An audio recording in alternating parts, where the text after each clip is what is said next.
Baik, hadirin dan pemirsa, debat calon presiden pemilu 2024 akan segera dimulai dan dipandu oleh moderator. Mari kita sambut moderator debat ketiga calon presiden pemilu 2024, Anissa Dasuki dan Aryo Ardi. Terima kasih Herjuno Saputro dan Deswita Bionda. Selamat malam hadirin dan pemirsa. Ya, selamat malam Anissa. Selamat malam Aryo. Baik, hadirin dan pemirsa, sebelum memulai debat ketiga calon presiden pemilu 2024, terdapat sejumlah tata tertib yang harus ditaati baik oleh hadirin yang ada di ruangan maupun yang berada di luar ruangan. Dan juga harus ditaati oleh seluruh pasangan calon presiden yang akan berdebat pada malam hari ini. Kita simak tata tertibnya berikut ini.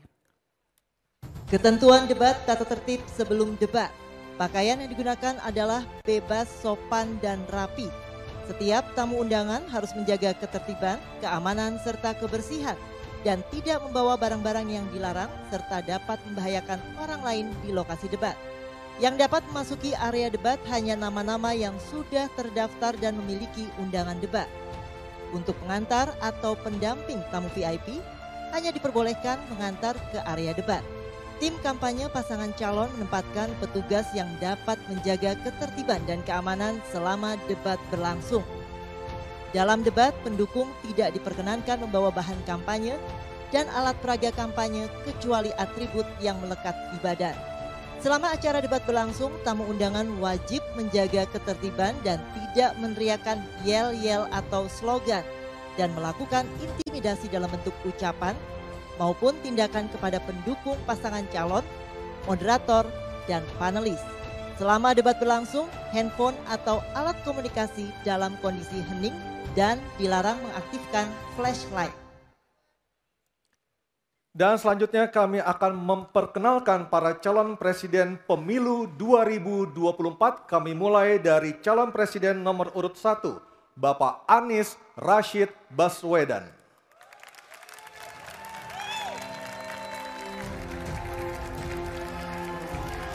Calon presiden nomor urut 2 Bapak Prabowo Subianto.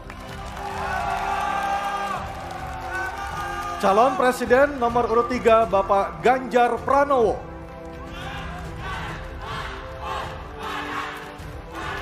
Dan langsung saja, harap tenang, mohon maaf harap tenang. Dan langsung saja kita mulai debat calon presiden pemilu 2024. Dan pada sesi pertama kita akan mendengarkan visi misi dan program kerja masing-masing calon presiden 2024. Jika pada debat kedua dimulai dari pasangan calon nomor urut 2, maka di debat ketiga kali ini kesempatan pertama akan diberikan kepada calon presiden nomor urut 3 dan para calon presiden bisa menggunakan ada 2 buah mikrofon yang tersedia baik di podium dan juga ada handy mic yang diletakkan di atas podium dan juga ghost neck yang telah tertempel di podium. Untuk itu kami persilakan calon presiden nomor urut 3 Bapak Ganjar Pranowo menyampaikan visi misi dan program kerja. Kami persilakan Bapak untuk menuju ke podium. Dalam waktu 4 menit dimulai saat Bapak berbicara.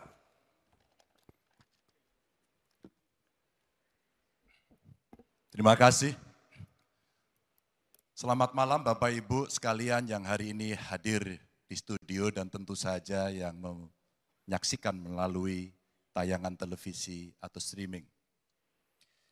Kami membaca sekaligus mencatat persoalan luar negeri, pertahanan keamanan, dan tentu saja dari 3 ini kami akan menyampaikan poin per poin. Yang pertama terkait dengan politik luar negeri kita.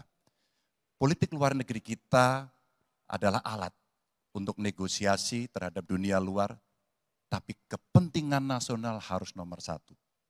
Kenapa itu menjadi penting? Karena kita mesti betul-betul bisa melakukan redefinisi terhadap politik luar negeri yang bebas aktif, yang disesuaikan dengan kondisi kekinian. Ini penting karena apa? Karena kita perlu untuk memilih, memilah, dan memprioritaskan yang menjadi kekuatan, keinginan dari bangsa dan negara ini. Rakyat butuh bekerja. Rakyat butuh lapangan kerja lebih banyak, investasi harus lebih banyak. maka kita mesti memperkuat infrastruktur diplomasi kita, duta besar, para diplomat, dan tentu saja inilah yang mesti kita berikan penugasan-penugasan untuk membereskan persoalan-persoalan kepentingan ekonomi nasional dalam konteks kekinian. Dan tentu saja kita tidak pernah lupa, Indonesia selalu setia pada kesepakatan yang pernah diambil. Dekolonisasi yang dilakukan mendorong, meyakinkan kita semua untuk membebaskan seluruh bangsa tanpa boleh mengintervensi satu dengan yang lain. Dan inilah komitmen kita pada kemerdekaan Palestina yang kita dukung terus-menerus. Maka kalaulah kemudian itu kita kerjakan, beberapa problem krisis iklim barangkali akan kita selesaikan dengan membawa pola-pola diplomasi sesuai dengan kekinian yang diperlukan. Atau barangkali kepentingan UMKM yang mesti kita bawa ke dunia internasional seperti praktek yang pernah kami lakukan di Jawa Tengah. Dan itu membuat masyarakat akan merasakan politik luar negeri jauh lebih baik. Pertahanan, sistem pertahanan rakyat semesta mesti kita dorong, kita lapisi dengan pertahanan yang betul-betul berlapis dan kita jadikan benteng pertahanan Nusantara sebagai sebuah satu kesatuan. Dan kita perlu melakukan penataan gelar pasukan karena IKN menjadi pusat gravitasi baru.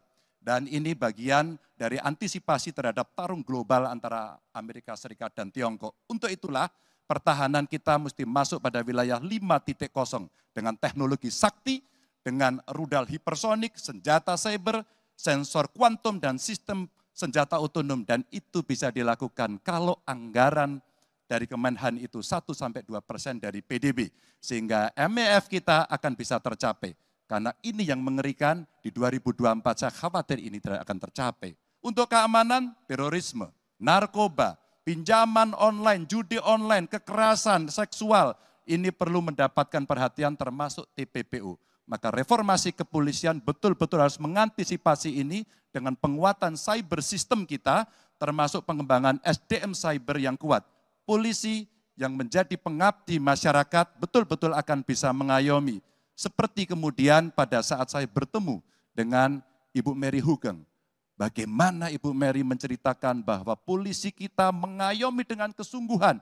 Polisi kita hidup dengan sangat sederhana dan mereka punya integritas yang tinggi. Sebagai anak polisi, saya paham betul ini sesuatu yang sulit dan pasti akan bisa kita lakukan. Dan tentu saja inilah capaian-capaian yang akan kita lakukan oleh Ganjar Mahfud. Bismillah, insya Allah kami siap. Baik, terima kasih Bapak Ganjar Pranowo. Kami persilakan kembali ke tempat Pak Ganjar. Kami persilakan kepada Bapak Anies Rashid Baswedan untuk menuju podium menyampaikan visi, misi, dan program kerja dengan waktu 4 menit.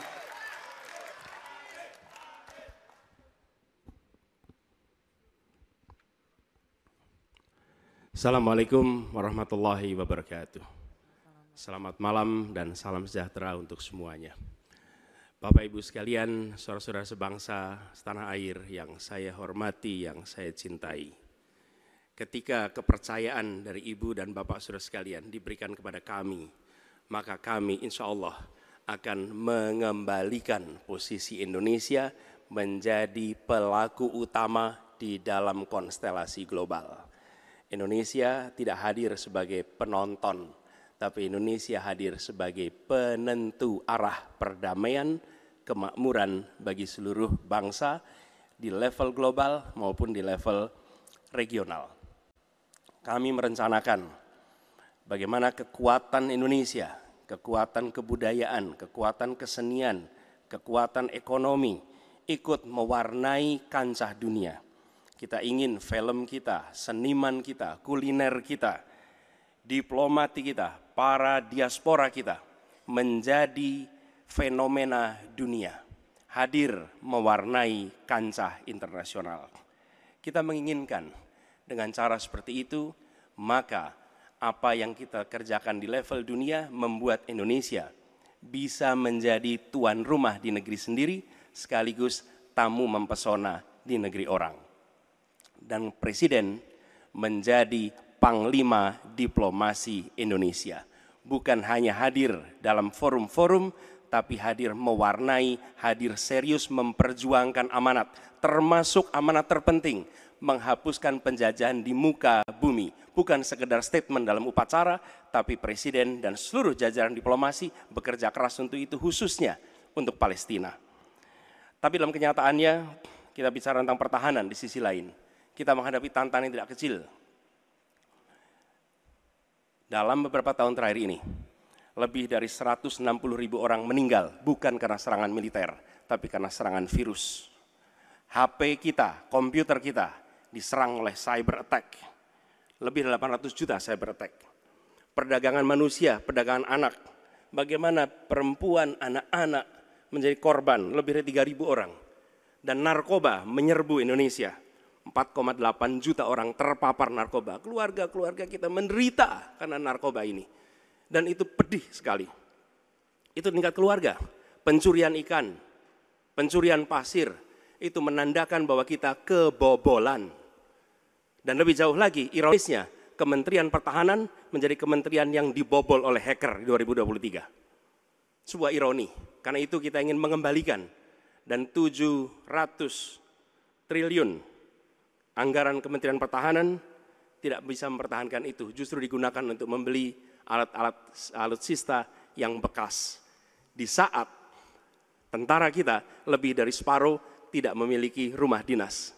Sementara menterinya punya, menurut Pak Jokowi, punya lebih dari 340 hektar tanah di Republik ini. Ini harus diubah.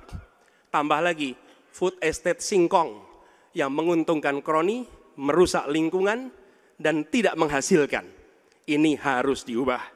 Kami akan memulai dengan kepemimpinan yang menjunjung tinggi etika, kepemimpinan yang mengandalkan data, informasi, kapasitas yang serius.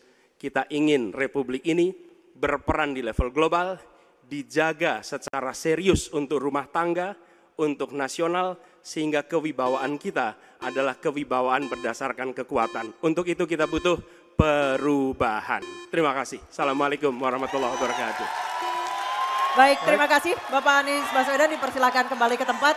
Harap tenang. Harap tenang, harap Kita tenang sudah hadirin, paham? harap tenang dulu. Baik, selanjutnya Harap tenang.